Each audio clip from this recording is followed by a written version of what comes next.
আসসালামু আলাইকুম সুপ্রিয় দর্শক, স্বাগতম জানাচ্ছি রাখিস মাল্টি কিচেনের আরও একটি নতুন রেসিপিতে। আজকে আমি আপনাদের কাছে চলে আসলাম খুবই চমৎকার একটি রেসিপি শেয়ার করতে। আজকে আমি আপনাদের সাথে শেয়ার করব নারকেল ছাড়া কিভাবে চটজলদি এরকম একটি পারফেক্ট নারকেলের নাড়ু তৈরি করবেন, তারই খুবই সহজ রেসিপি নিয়ে। বাজারে যে হারে নারকেলের দাম বৃদ্ধি পাচ্ছে, সেই জায়গায় আপনাদেরকে আমি এই সিক্রেট রেসিপিটি শেয়ার করে দিচ্ছি, যেন আপনারা নারকেল ছাড়াই এরকম একটি পারফেক্ট নারকেলের নাড়ুর রেসিপি তৈরি করতে পারেন। আশা করব আপনাদের কাছে খুবই ভালো লাগবে। তো প্রথমেই আমি চুলায় একটি প্যান বসিয়ে নিয়েছি। এর মধ্যে আমি হাফ কেজি পরিমাণ অথেন্টিক খেজুরের গুড় এখানে আমি একটু কুচি কুচি করে দিয়ে দিয়েছি। এবার জাল করে এই গুড়টাকে ভালোভাবে মিশিয়ে নিব। এখানে যেহেতু একদম আসল 1 নাম্বার গুড়টা ব্যবহার করেছি, তার জন্য কিন্তু কিছুক্ষণ জাল করার পরে এগুলো গলে যাবে। এখানে কোনো প্রকার এক্সট্রা পানি ইউজ করতে হবে না। এখানে আপনারা গুড়ের পরিবর্তে মিঠাইও ইউজ করতে পারেন, তবে এখানে খেজুরের গুড়টা ব্যবহার করলে নাড়ুগুলো খেতে খুবই ফ্লেভারফুল হয়। আর এখন যেহেতু শীতকাল চলছে, পিঠাপুলির মৌসুম, এই খেজুরের গুড়টা কিন্তু বাজারে অনেক বেশি অ্যাভেলেবল। আর এই তো দেখতেই পাচ্ছেন আমার এই গুড়গুলো কিন্তু একদম ভালোভাবে গলে গিয়েছে। এবার আমি একটি স্প্যাচুলা দিয়ে ভালোভাবে নেড়ে চেড়ে নিয়েছি। এর মধ্যে এবার দিয়ে দিলাম 2 টুকরো পরিমাণ দারচিনি এবং দিয়ে দিয়েছি 3টি এলাচ। এগুলো দিলে নাড়ুর মধ্যে অনেক সুন্দর একটি স্মেল আসে। এবার এখানে আমি অ্যাড করে দিব এর মেইন ইনগ্রিডিয়েন্টস। এখানে আমি একটি মিডিয়াম সাইজের পেঁপে গ্রেটারের একদম চিকন গ্রেটার দিয়ে ভালোভাবে গ্রেট করে 5 মিনিটের মতো সেদ্ধ করে নিয়েছি।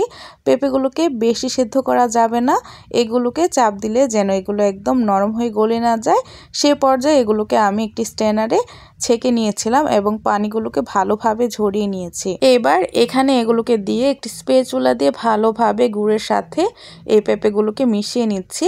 এই পর্যায়ে পেঁপের গা থেকে কিছুটা পানি ছেড়ে আসবে, তবে 7 থেকে 8 মিনিট মিডিয়াম হিটে জাল করে নিলেই কিন্তু এই পানিটা একদম ভালোভাবে সোক করে নিবে। এখানে আমি 6 থেকে 7 মিনিটের মতো জাল করে নিয়েছি। আর এই তো দেখতে পাচ্ছেন পেঁপেগুলো কিন্তু পানিটাকে একদম ভালোভাবে সোক করে নিয়েছে। এবার আমি এখানে অ্যাড করে দিচ্ছি কিছু কিশমিশ। এগুলো কিন্তু সম্পূর্ণই অপশনাল, আপনারা চাইলে এখানে যে কোনো ড্রাই ফ্রুটস অ্যাড করতে পারেন আপনাদের হাতের কাছে যেগুলো থাকে, যেমন বাদাম, কিশমিশ, খেজুর, যে কোনো কিছু আপনারা এখানে অ্যাড করতে পারেন। এবার আমি এগুলোকে ভালোভাবে মিশিয়ে নিচ্ছি।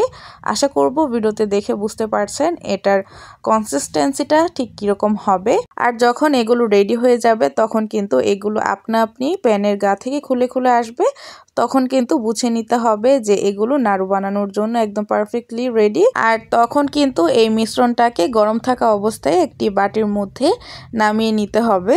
আর এই তো দেখতে পাচ্ছেন আমার এই মিশ্রণটা কিন্তু একদম ভালোভাবে রেডি হয়ে গিয়েছে।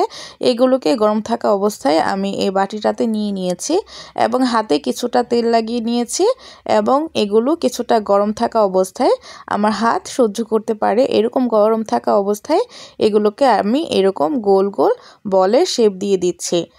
ঠিক একইভাবে আমি সবগুলো নাড়ু শেপ দিয়ে দিচ্ছি। এখানে জাস্ট যেরকমভাবে নাড়ু বানাই আমরা সচরাচর, ওইরকমভাবে আমি নাড়ু শেপ দিয়ে দিয়েছি সবগুলোকে।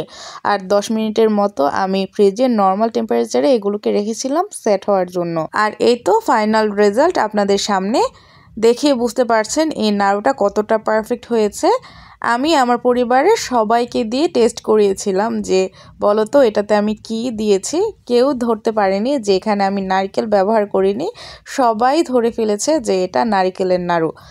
তো এরকম একটি সারপ্রাইজিং রেসিপি আপনারাও আপনাদের পরিবারের সবাইকে টেস্ট করিয়ে দেখতে পারেন। সবাই ভালো থাকবেন, সুস্থ থাকবেন। আল্লাহ হাফেজ।